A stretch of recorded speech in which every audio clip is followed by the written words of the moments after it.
Hello, I'm Chris Moriarty, Director of Insights at IWFM, and welcome to today's 49th episode of our Navigating Turbulent Times series. And today's title is Hybrid Working, How Do You Make It a Reality? Now, in a previous episode, you would have seen, we looked closer at some polling data that we gathered from March that shows that what employees are expecting and the flexibility they're going to be demanding in work moving forward. And I think it's clear from the media that employers are listening to their employees because a recent BBC study showed that 43 organisations out of the 50 they surveyed are going hybrid. But what is hybrid? Is it a model? Is it a principle? How do we underpin it? Which brings us to today's episode. So as a concept, hybrid working sounds great, but its implementation throws up a load of questions and challenges. And what it means in practice. So we want to hear from people at the front line of this and experts to help us navigate that. And really today, the webinar is driven by your questions. So hopefully you've all got your questions ready. You're all fired up. I will shortly introduce the panelists. But the idea is that we can help you with some structure, some guidance, how this translates into the real world, gets it out of the headlines and into practicality.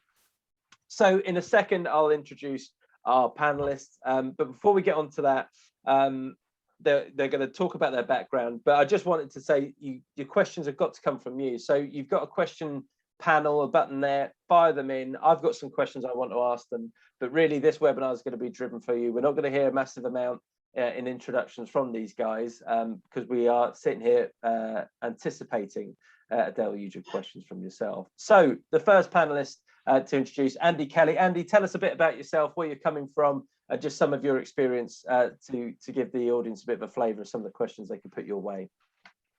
Thanks, Chris. Hi, everyone. I'm Andy Kelly. I've worked in the FM arena for around about 25 years now in various guises, both in-house and outsourced models, various, as I said, different arenas. My current role as Director of Facilities is at Manchester Central Convention Complex, formerly the GMEX for those people old enough and probably live up north, which probably most of you will be aware of was a Nightingale hospital, and my team are in the process of changing that back into a convention complex, which what we do is we bring people together in exhibitions, conferences, gala dinners. So yeah, challenging times ahead, especially with hybrid working. Thank you, Andy. Chris Kane, as if you need an introduction, but I'm sure lots of people on the call know you. But for those who haven't heard of you, Chris, tell us a little bit about yourself and where you're coming into this debate. Thank you, Chris. I guess I've been around the block for a little while. I've been very fortunate to have had a lot of adventures in our industry. I've worked both sides of the street, starting on the service provider world with JLL.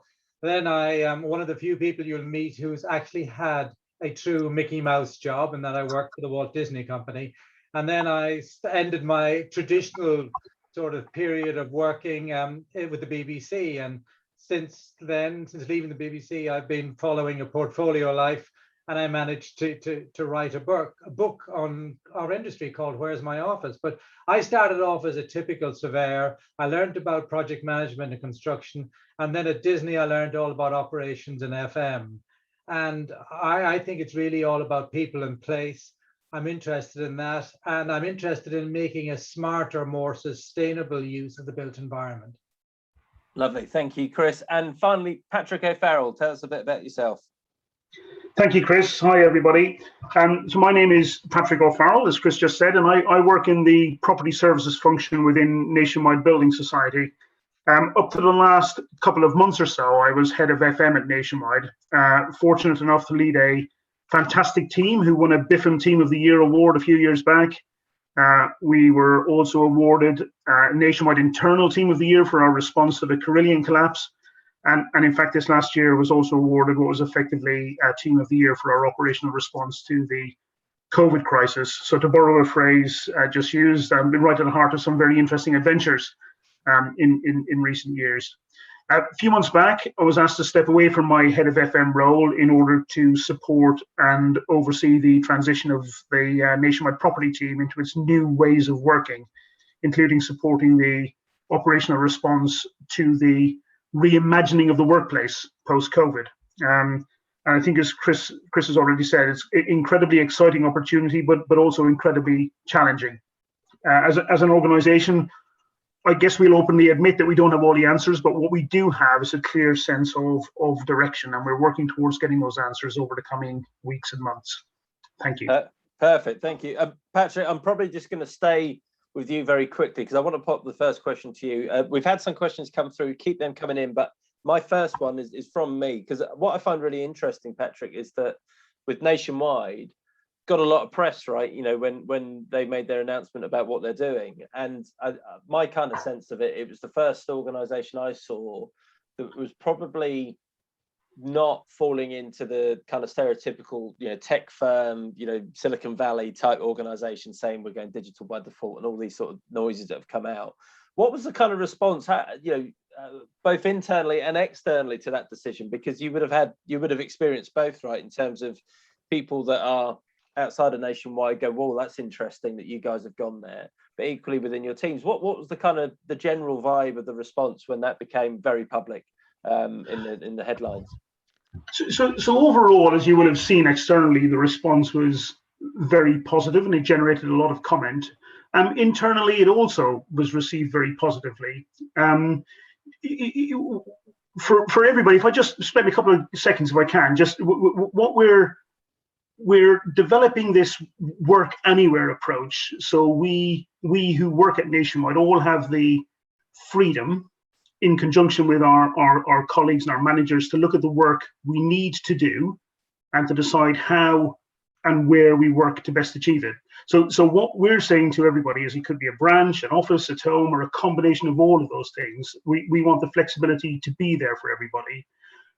We won't implement a required amount of time to be spent in a Nationwide building. I think as has been published, we believe that people can do their best work when they're able to choose how they do it, as long as people are led by their work. We don't think we need to tell people to work in any particular way. Now, there will be some exceptions to that, where we have some frontline staff, or we have people who have to be in an office for regulatory reasons or information security or data protection reasons.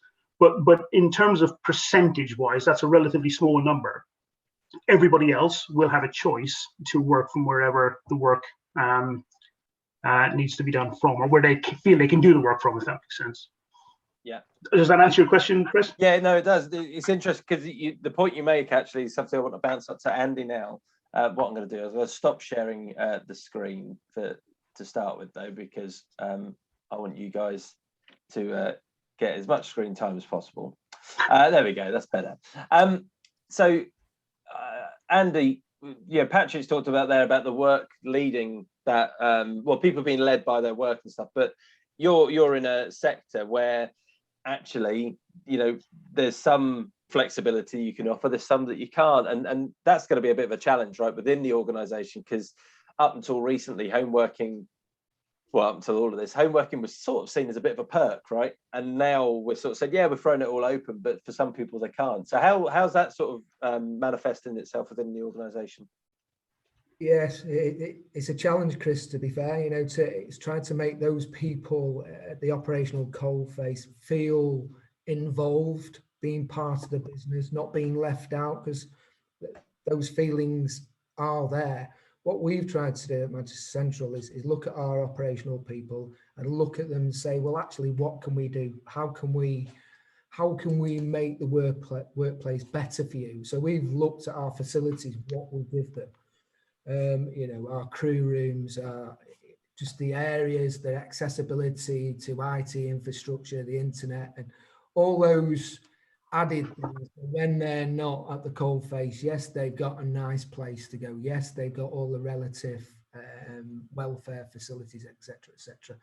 But they've still got, at times, they can ask for that flexible working as well. Yes, you can't send a cleaner home to clean their own home, but you've got to make the workplace somewhere where they want to come to. So we try to just brighten it up, for want of better, philosophy. I'm not sure what more we can do, because actually what they're operational staff and they serve our business. So they're directly what we need to function as a business. Yeah, no, I get that. And Chris, I when we launched our conference last year, we called it Navigating Turbulent Times, and that was before any of this came through.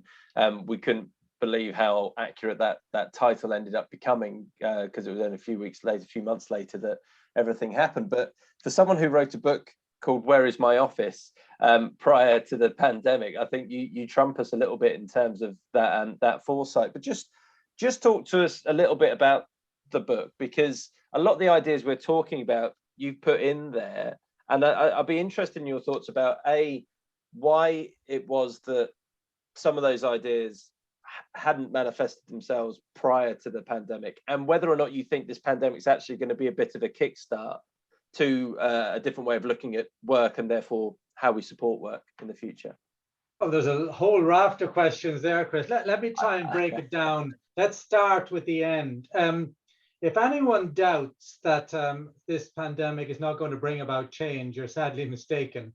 Not only is it going to give a kickstart, it's going to cause huge seismic change, because everybody on this call will be primarily focused on the health and safety and well-being of the people the facilities management sector worries about and supports. And pandemic times are not going away anywhere soon. If anyone's interested in risk and looking at this on a medium term, read the World Economic Forum's risk profile for this year. It doesn't make for great reading. And all of the stuff that we're talking about now, many of us, if we were allowed to by our leaders, have been looking at this for 10, 15 years. The pandemic has just brought about, I guess, it's thrown rocket fuel on a whole raft of changes were already in flight. And I see this as an enormous challenge for people in the audience, but I also see it as a huge opportunity. Patrick, I think you're right. I think now is the time to rethink our industry, to stand up and show how critical the service is, which is facilities management, but also how it embraces the wider workplace. Because office workers, and we need to distinguish between them and the rest of the wider workforce, they now have the ability, regardless of who you work for, to work any place, anywhere, anytime. Now that's causing huge challenges, and you've seen lots of, sadly, as a male, alpha male type leaders demanding that people go back to the office. There was some fascinating commentary in the Building magazine last week about senior managers' duties to get people to come back in the office. But the horse is bolted. The genie is out of the bottle, whatever analogy you care. So we're looking at a whole new paradigm. And that's why it's great to hear organizations such as Nationwide talk about how do we figure this out on the basic premise that we have choice. And what does this mean then for professionally supporting people to enable them to do their best work? It goes beyond the office. I think you're right, and it's choice is something in some of the work that I've been doing. Choice is something I keep coming back to, and actually that's a really good point for us to ask the audience here. We've got just short of 200 people on the call right now. We're going to put a poll up. Hopefully this is going to work. Lucy, who you can't see at the moment, has put a poll up. There we go. So what have your organisation said to employees about the future of work? Have you gone, like Patrick described, a completely open approach, work from anywhere, do whatever you want, we'll support it however we need to? Is it prescribed? Have you said, look, no, we want you in 2 days a week, 3 days a week? Or is it just back to pre-pandemic routines? So if you could just vote for that now, that should stay open for a few more seconds.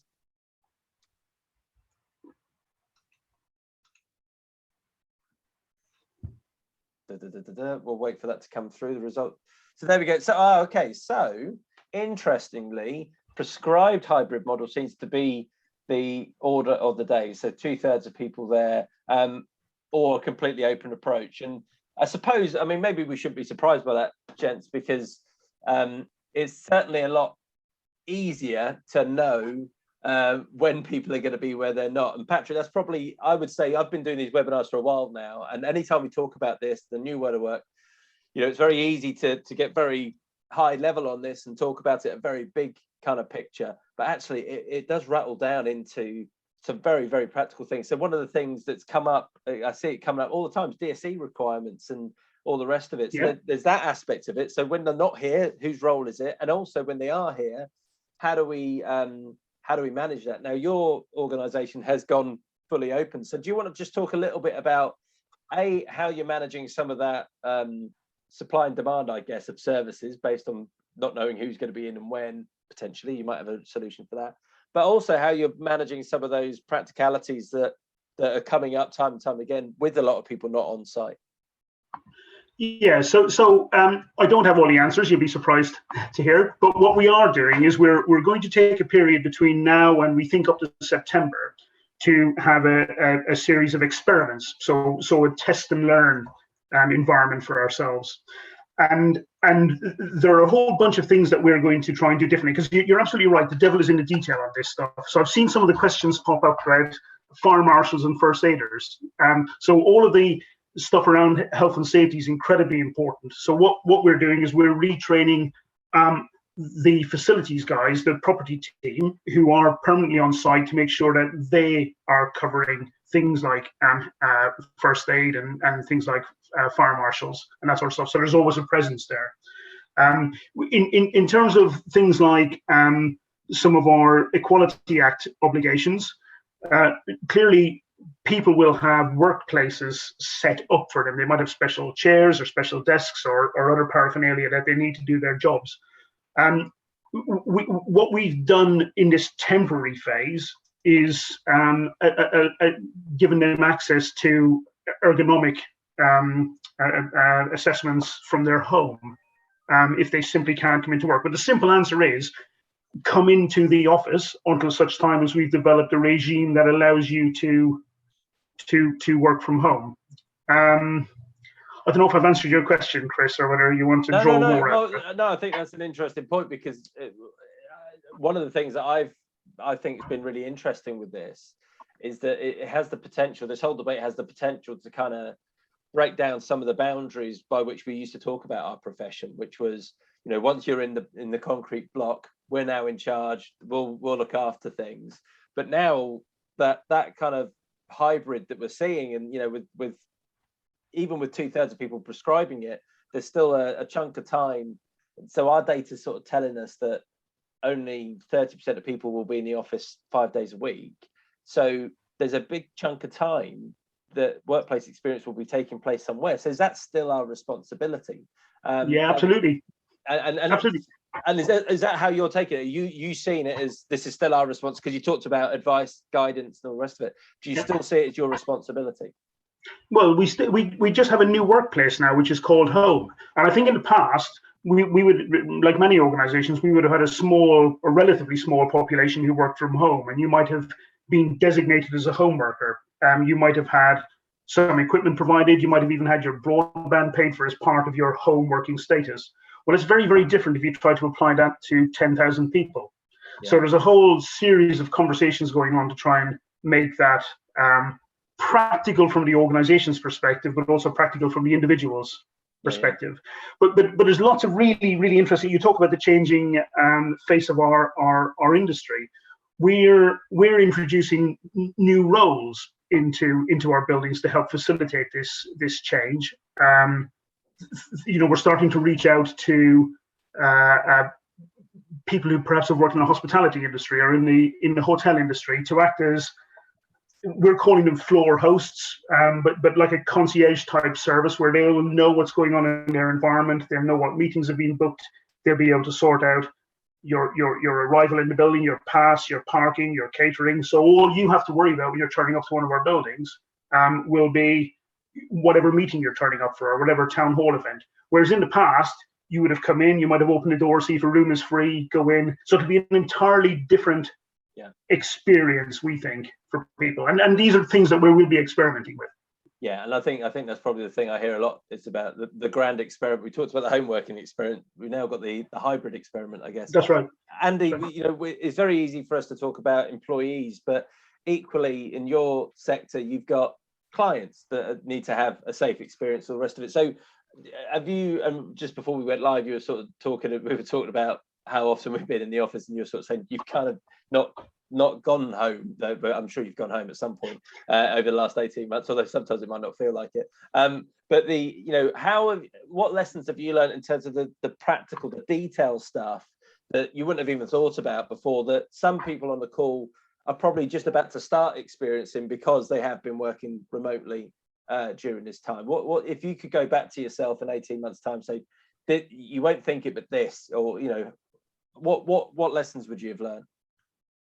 Well, I suppose the question was the 23rd of March when the army knocked on the door and said we're going to turn you into a nightingale was a challenge.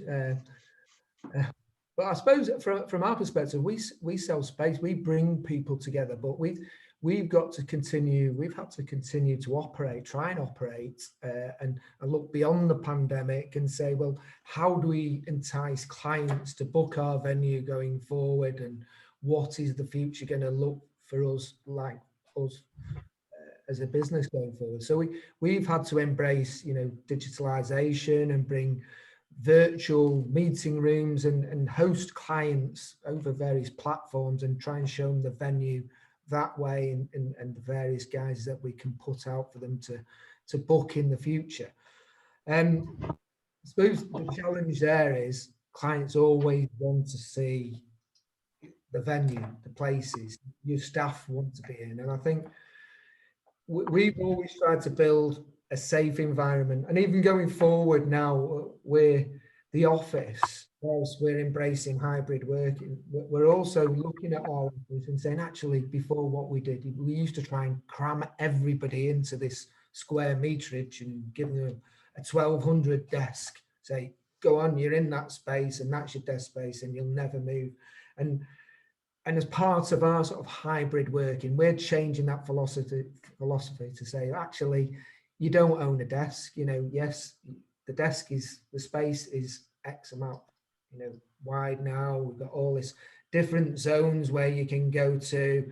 And probably what we've looked at is, it's not said we're going to do hybrid working. We're going to actually say, well, it's up to you to choose. We're going to make the office nice. So if you do want to come into the office, and you can do, and you can do it safely, you can come into the office. But also, if you can work at home, but again, work at home safely, following all the guidelines and the government legislation, etc., you can do that with line managers' approval, etc., etc. Our biggest challenge, and continues to be, clients, allowing clients to operate.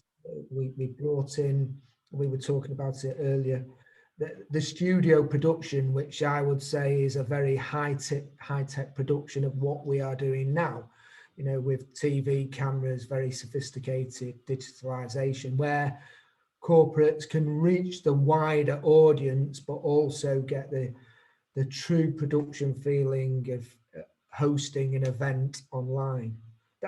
That's the changing market of the event industry at the moment, until we can get mass gatherings back in our venues. Yeah, no, I find your story, Andy, really interesting, because, like you say, not many people had the army knock on the door on the 23rd. So I can imagine there was a lot of practical things to get through. Now, Chris, one of the questions that's come through here, I think it's really important when we talk about the detail, because from a space point of view, there's a lot of detail, but the reality is, if we work systematically through them, there's answers there, there's some experiences, we can share knowledge, there's some guidance, so there's that stuff there. But someone's asked here about management style, because we can do all this stuff, right? We can make all this happen, but actually when it comes down to the culture of the organization and the teams, there's a part of the puzzle that's kind of out of the gift of many of the people on this call, but it's crucial for this, right, in terms of making a new approach work. Yeah, it's I'm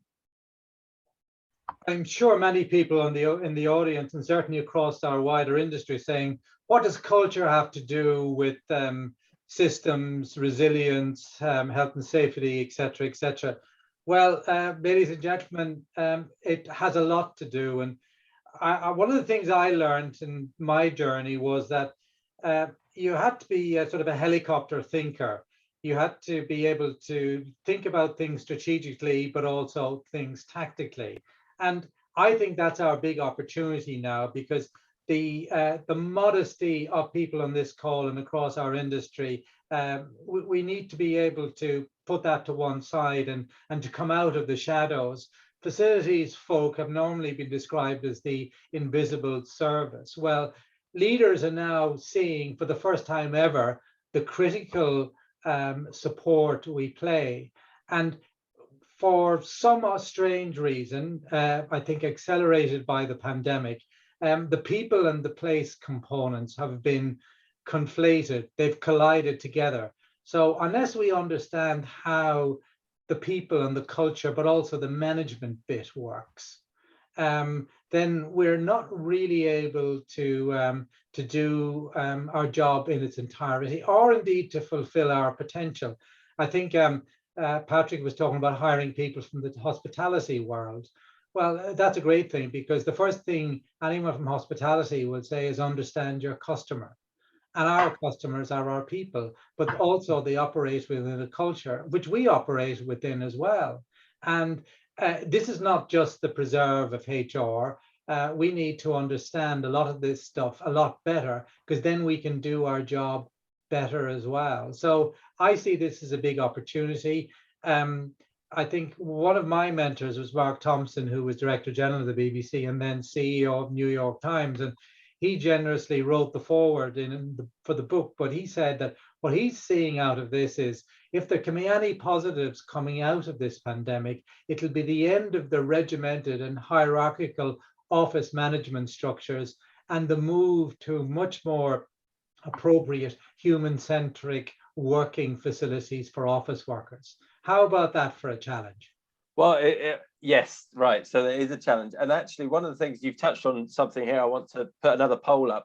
Hopefully, Lucy will put that up in a second, is actually, it brings in a really interesting conversation about who is leading this future of work discussion in the organization. Is it coming from the workplace and FM teams? Is it coming from HR, IT? Is the CEO leading it? Because I know a lot of them will be getting very animated in this. Or is it a mix of departments, like Chris has touched on, that actually work out that there's lots of different components here? So if you could all just take a few seconds to answer that one for us, like we did before. We'll just wait a couple of seconds for the poll to come up, because Chris, you and I, we go back quite a way, and one of the earliest projects you and I worked on was the workplace conversation between BIFM, as we were, and CIPD, where we tried to get HR and FM to have that conversation about supporting work. And I suppose my reflection on that was that it didn't really ignite in the way that we would hoped, but I kind of saw that as being, there was more drive for that conversation from FM, and HR wasn't so engaged with it. Now, there could be many reasons why it didn't happen at all. Oh, there we go. Look, with the results that come through, a mix of departments, which is good,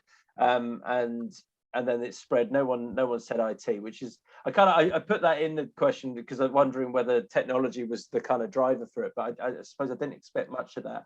But that's good, right, Chris? You know, that mix that we didn't quite get with the workplace conversation seems like this has had that impact now. Well, yeah, I would add though, and this is also a challenge, but it's an opportunity. If you're sitting in the role of a CFO or a CEO, you know, the economic carnage associated with the pandemic, we've yet to feel. And, you know, if anyone thinks that, you know, in America, for example, a lot of folk are saying everything will be fine by Labor Day in September and it'll be all hunky-dory. Well, it won't. And, you know, inflation is creeping up, unemployment, there's a whole raft of things.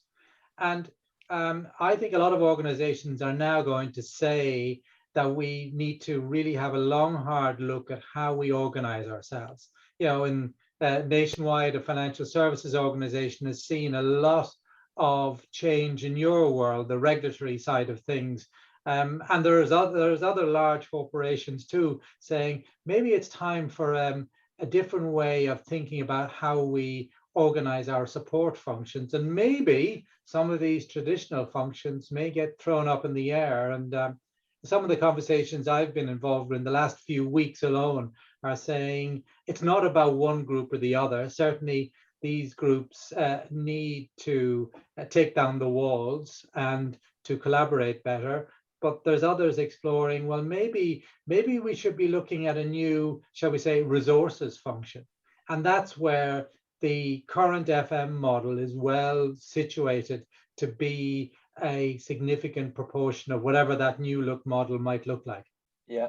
Now, Andy, you've been close to the Institute for a long while, and you have another role with judging our awards, and you've been involved in Global FM and their awards and stuff. So you've seen lots of case studies come by, and so some of these trends we've started to see sort of creeping in, particularly on the workplace experience categories that we have and all the rest of it. But do you see, how do you think this is going to look going forward? Are we going to see much more collaboration amongst departments that we've talked about there? Are we going to see this kind of fusing of professional disciplines coming in, or is that kind of quite a romantic view, and actually we'll still see the kind of professional silos kind of withstanding? What's your kind of take on that?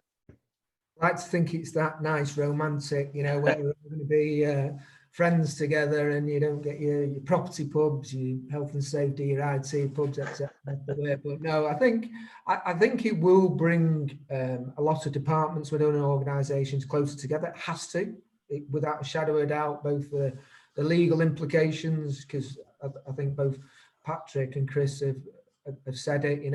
There's major health and safety and legislation out there that potentially we could all fall foul of if we don't adhere to it when working from home.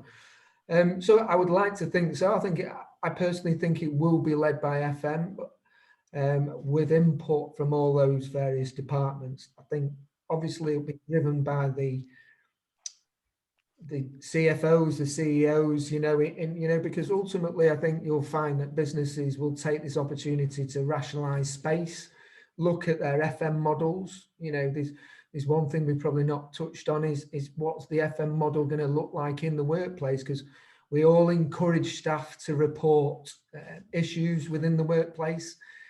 Is that now going to change if you're only going into the office one day a week, and are you bothered that somebody's left a dirty cup or you've got a flickering light in the office? Are you going to take the time to report that? So are you going to change your cleaning model? So there's a number of things that are going to change with hybrid. I think it's here for the long run, absolutely, without a shadow of a doubt. I just think it's been, and I think it's actually, if we take it back a long time across the various guises it's been named, it's been about for the last 15, 10 years, etc. But the pandemic has just accelerated it. And actually, who would have thought about 15 months ago we were all been sat on the 49th webinar, actually with the best part of 200 people connecting and still touching wood seamlessly, because I think things have changed, and I'd like to think it's changed for the better. And one of those is,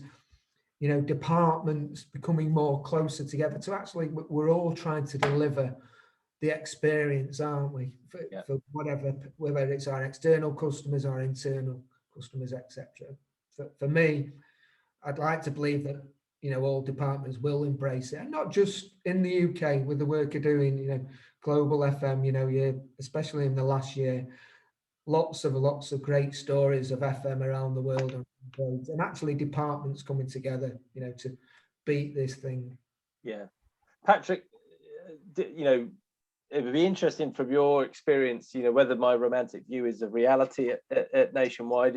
I imagine you've had to collaborate with colleagues, right? Yeah, so we actually have. It's not FM led.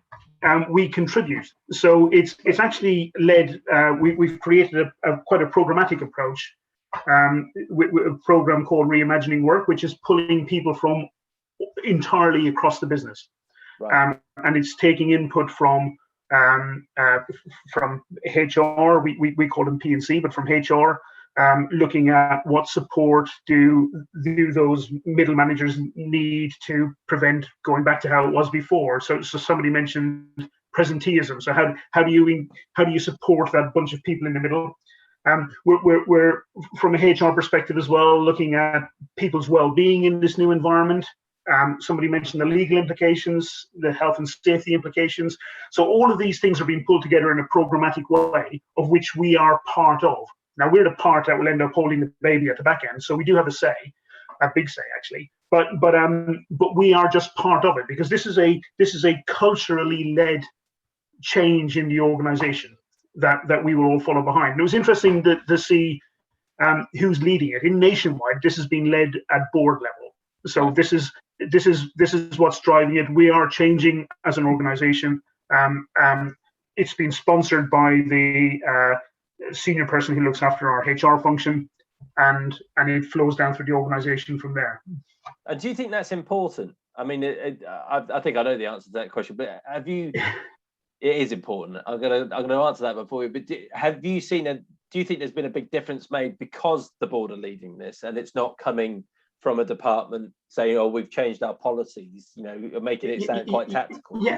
Yeah, of course, because everybody's bought into it straight away, then, aren't they? And it's incredibly important, because the culture at Nationwide, and I probably would say this, wouldn't I? But it is a fantastic organisation to work in, that really, really cares about doing the right thing in the right way, and we've got to be really careful that we don't lose that as we go through this change. And I'm of an age where I have learned through my own study, but I've also observed, and I've learned from people who've done great things by sitting watching them and being inspired by that, or seeing people do poor things and equally being inspired by that. So we that second part of learning for all of our people, we've got to be careful that we don't get lost in a head and shoulders digital world, and somehow we maintain that culture, that enthusiasm, that working togetherness. And I think that's probably why HR are driving this from our perspective.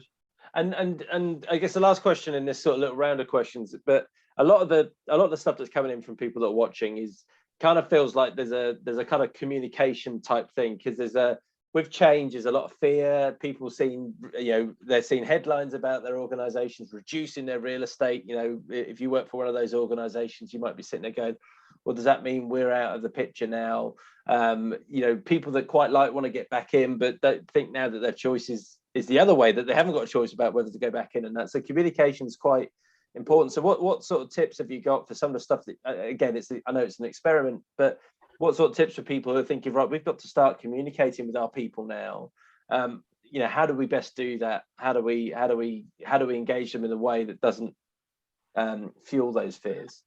So the answer is in the question, isn't it? Because it is exactly that. It's just communicate and constantly check in with your people, find out what's important for them, give them the tools, and give them a voice. There's ever such a lot of communication in Nationwide. I would like to think that you could speak to most people who work for the organization, and they will be able to tell you broadly what's going on. Even those who don't feel that they can take advantage of work anywhere, they will be aware that the opportunities that mentality presents are great for them. So if you're currently working in a branch, let's say the north of Scotland, and an opportunity comes up in Swindon, in the past you might have had to balance off, moving from your family, from your social circle in order to pursue a career. Now you don't have to. So all of these, so constant little messages, constant little opportunities, being really adult and open about some of the challenges that we're facing, and it seems to be working, Chris. Good. It seems to be working. Well, and I'm sure it will. I mean, and that's because that communication thing is crucial, Chris, isn't it? Because you and I have been around some projects where, and you'll be working with clients, right, where there's change, there's lots of change. You talked about one of your projects with the BBC. I mean, that was high profile and massive, in scale and all sorts of sense. What role did communication have for you in those major projects, and how do you see that being utilized in what is quite a kind of a landscape change? It's not an organizational change, is it? It sees everyone's heading in a similar direction. I agree. I think Patrick has already covered it. It's communicate, but also recognize that, for example, certain leaders, not all of them, have a very narrow view of what they think is going on. And I think that's a role for the smart workplace facility management function to help the leadership team understand what's really going on. Sadly, we are in a situation where all the principles have been rocked. This concept of presenteeism, the nature of enterprises, the nature of organizations, we've got this perfect storm. And, if you look at all the commentary on social media, frankly, there's a lot of noise out there. There's a lot of earnest requests for help on the nitty gritty, like fire wardens, and how do you deal with sort of risk resilience, but also responsibility, because for the first time ever, I think senior leaders have woken up to the fact that as leaders, directors of enterprises, whatever, they have a duty of care to their workforce, the like of which they've never had to be exposed to in the past. And that's where Workplace FM can alleviate a lot of those concerns by applying stuff that we've been doing for decades. So the noise is out there. There's a lot of folks saying, here's what you have to do, here's the playbook, here's the precedent. Well, frankly, most of those were written using 20th century thinking. And I'll go back to what Patrick has said. We need to experiment. We need to take baby steps to figure things out for stuff that's appropriate to your individual organization. The one thing that is for sure is the one size fits all approach that, take an American multinational, normally based in the West Coast, say, here's my global space standards, here's my global FM manual, here's my, here's the stuff that I'm outsourcing to the major FM providers, the CBs, the Mighties, the ISSs, whatever. A lot of that stuff now is going to be challenged because the circumstances on the ground will be driven by choice and by managing risk and by enabling resilience. And all of that stuff, I think, poses a challenge, but also a huge opportunity.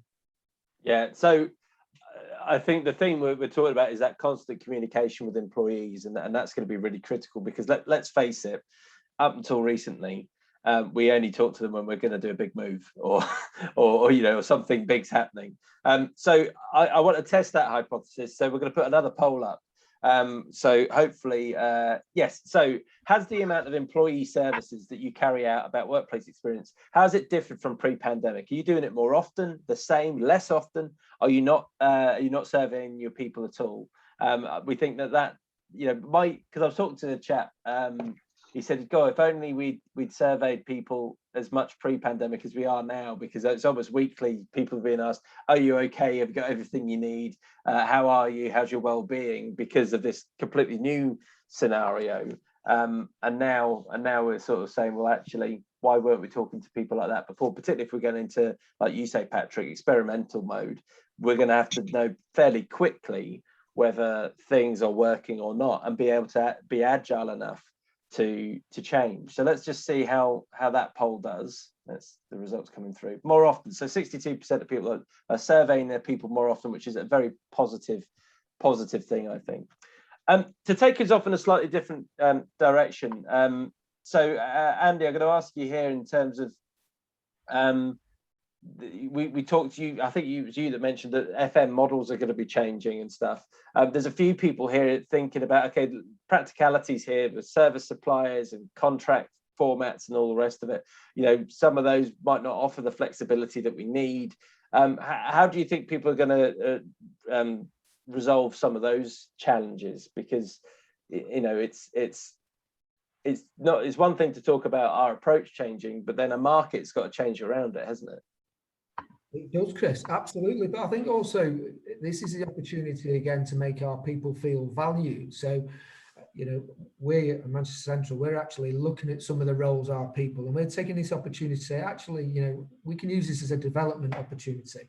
So actually train our people to be more health and safety training, more actual personal development training, because actually, if they're not actually doing FM all the time, does that give them more time to train and develop? Yes, it does.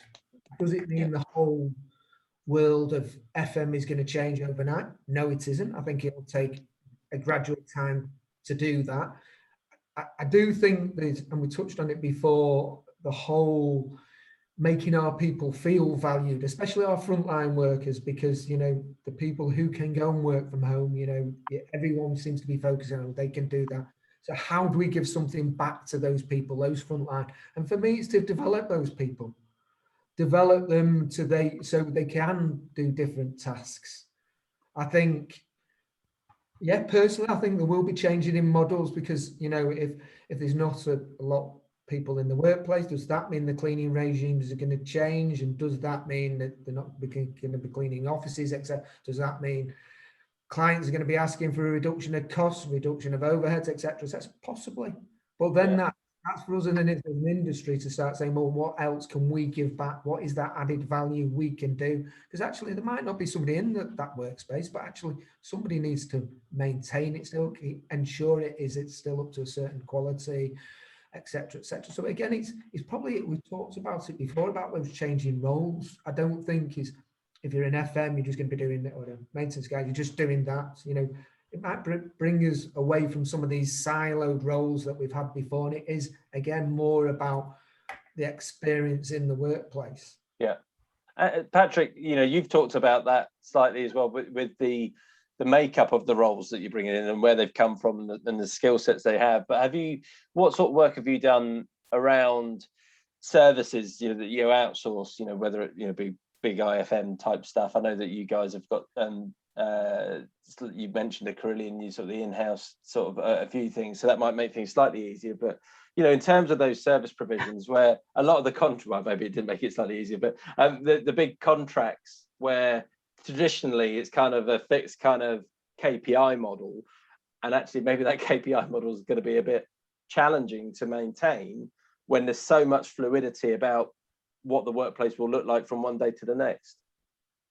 Yeah, we were fortunate, I think. We have our delivery model split into two. In our retail environment, just given the geographic spread, we have an outsource model where we have some exceptional companies supporting us with our cleaning and our maintenance within our retail environments. Yeah. But in our admin buildings, when Carillion collapsed, we insourced all of our folks.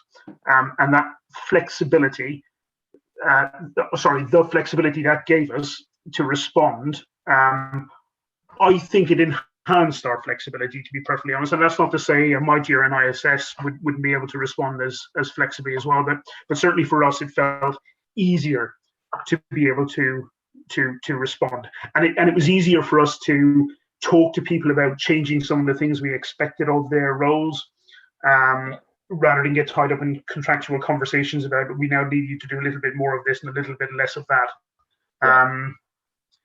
Yeah. So I think it was much easier for us as an in-source model, and I'm glad we had that flexibility, because there was enough going on without having to worry about contracts and stuff. Yeah. Chris, I've heard you speak about the FM industry and models and all the rest of it, and the need for change. I mean, how big do you think the required change will be in what we recognise now as the kind of existing business model? If work changes, FM teams supporting that will have to adapt, and surely the market they're going out to will have to come up with some different propositions, right? I think the entire wider model is facing huge pressure for change. It's not just about outsourcing of FM service, it's about how corporates, both public and private and public bodies, everybody consumes the built environment. So pre-pandemic, the only way you could do that is to buy a building or lease a building. And the focus was that for office work, you needed a building. Well, that's being blown out of the water for many organizations. Yeah. So you're now looking at a sort of a spectrum where 90% of the availability was only via leasing or buying. And I think in the next 3 to 5 years, you'll see that spectrum widening so that 50% of that will be available on some form of flex model. Maybe not a WeWork or a Regus type model, but and that's where I see huge innovation coming in, facilitated by PropTech, which will explore new models, which will bring together the crazy situation now where we've office buildings where many of the services are operated by a property management function, and then the tenant services by the facilities management, whether they be in-house or out of house. That's so fragmented, it's so inefficient, but it's also so wasteful of resource. And I see a lot of disruption there. clearly for a lot of folk on the pure real estate world, this makes for uncomfortable listening. But the reality is that the changes are already beginning to start to emerge about people thinking about a different model of how we not only consume, but provide the built environment. And I would urge everybody in the workplace facilities sector to stand up and make sure the voice of the people who really count, the people who operate these buildings 24/7, have an input into what that new model will look like. So I want to pull, because you're right there, and we've talked about that kind of that constant communication thing, but there's something you said in there about prop tech, which I think is really interesting, because there's quite a few questions that are coming through about the role of technology. So I'm just going to bounce it back to you, Patrick, and ask you, in terms of, we've talked a bit about culture and approach and model and all the rest of it, but technology's got a role here, right, in terms of data, sensors, AI, all that sort of thing. So where are you now with it, and what do you think the next 5 years or so at Nationwide might look like in terms of how this narrative might develop and the role that technology is going to play in it?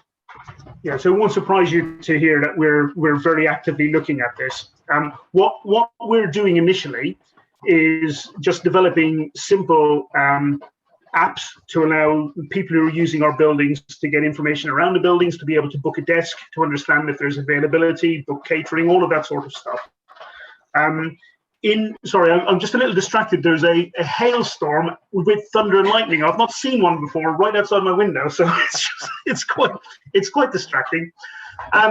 In terms of other technology, just picking on something Andy said about if people aren't in the building, who will point out all of the faults and that sort of stuff. So we're thinking of that. We've got a don't walk by mentality, where all of the people who work in our teams will have the ability to log a fault directly on some sort of device and proactively get things, instead of waiting for somebody to pick something up. But the whole issue of technology, and it will be things that we need that haven't even been invented yet. And I think in the next 3 to 5 years, there will be all sorts of tools that maybe don't go as far as having complete smart buildings, but will help us in delivery of our services. Hope that makes sense. Yeah, no, sorry, I was distracted. It's certainly, we've had 49 episodes, but that's the first hailstorm that we've had. So it's a monumental occasion for us. I think you're right in terms, because I heard one person talk about the fact that, there's probably teams that have been trying to get some of these technology solutions through for years, and then this happens, and then suddenly those business cases were much easier to be made and went through.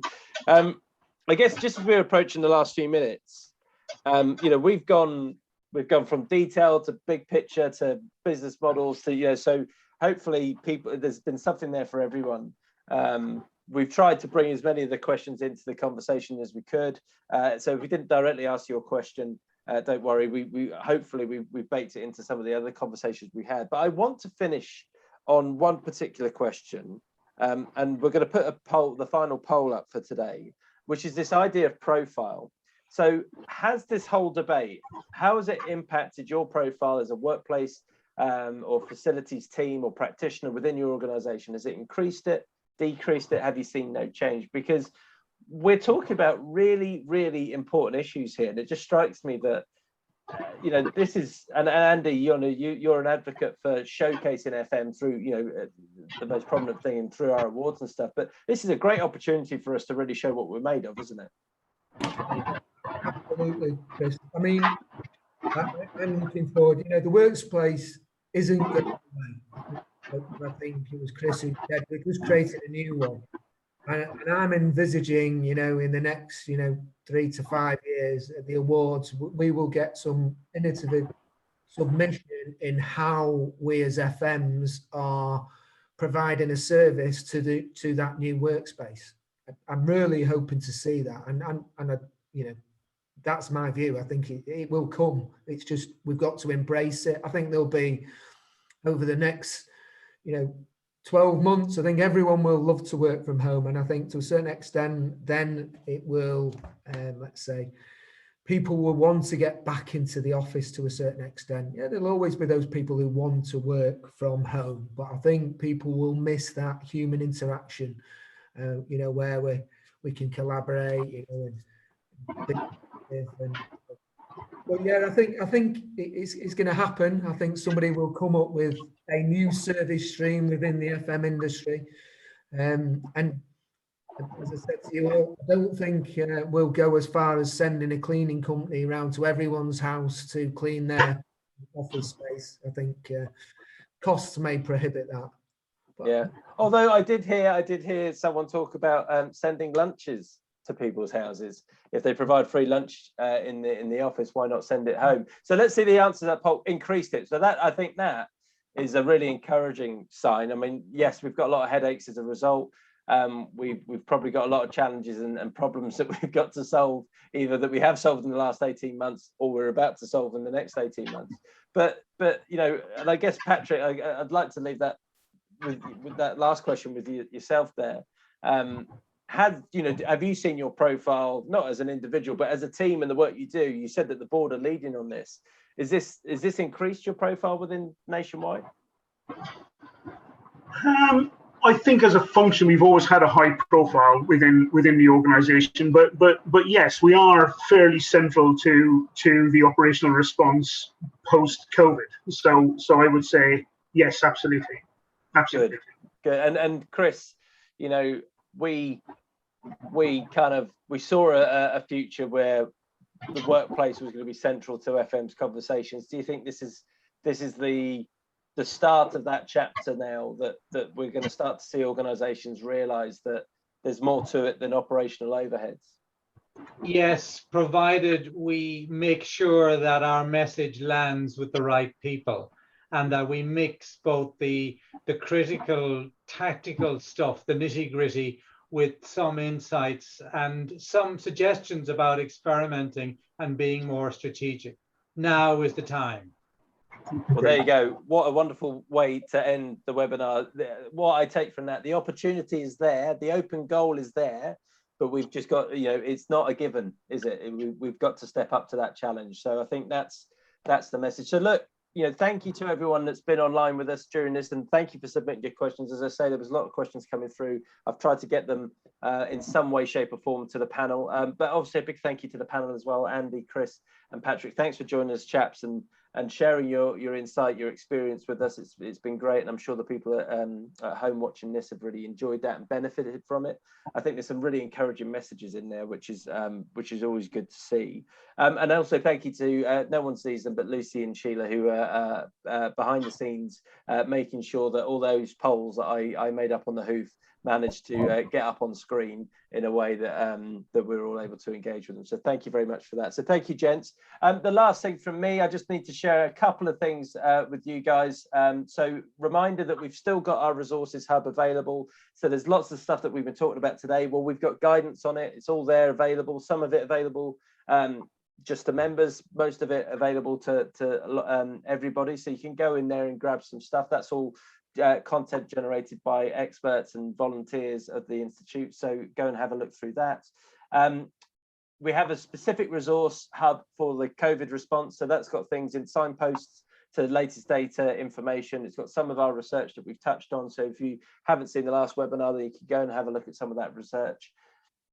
A reminder about our IWFM conference. So we've announced some more speakers for that. We've got digital and physical tickets. People have been buying physical tickets. We are actually going to see real human beings in a conference room. So that's in September, God willing. And yeah, and that's everything from me. So I'm Chris Moriarty. My job here today was to put the questions to the panel. Hopefully I've done that and you've got something from it. Thanks again, and we'll see you on the next episode.